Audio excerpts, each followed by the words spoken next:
So, to get us really jazzed up to start this walk, I want to invite the mayor of the District of Columbia, Vincent Gray.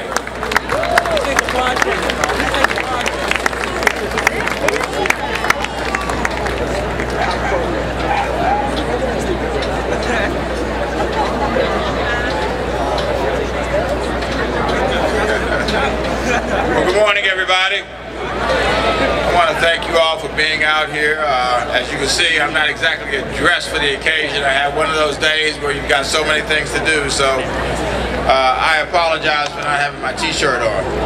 But I want to thank you all for coming out.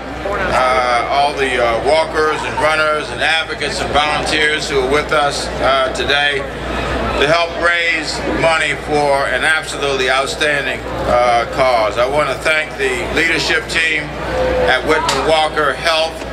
I've been involved with, a supporter of Whitman-Walker now for at least 25 years. And I want to thank Don Blanchard for his leadership at Whitman-Walker. Let's give it up for Don.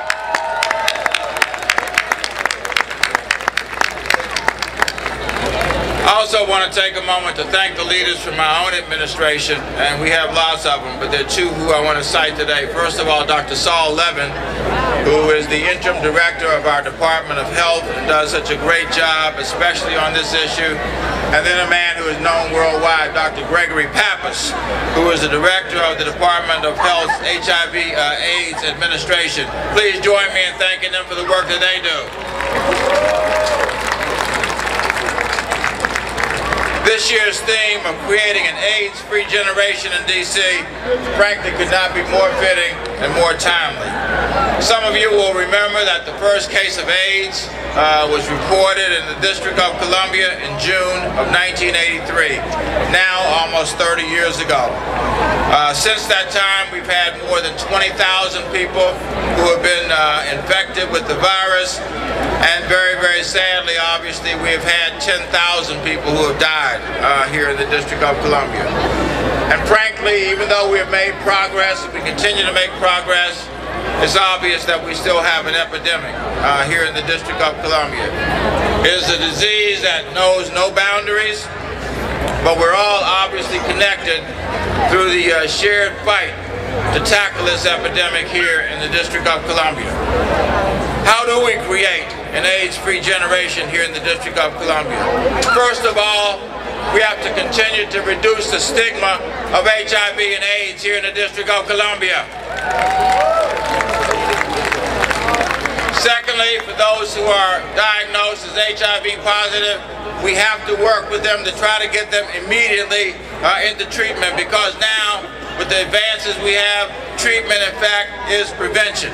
We now have treatment on demand in the District of Columbia, which essentially means that there is no wait for someone who is seeking treatment for being HIV positive. I see Dr. Pappas right here in front of me. Good morning, Dr. Pappas.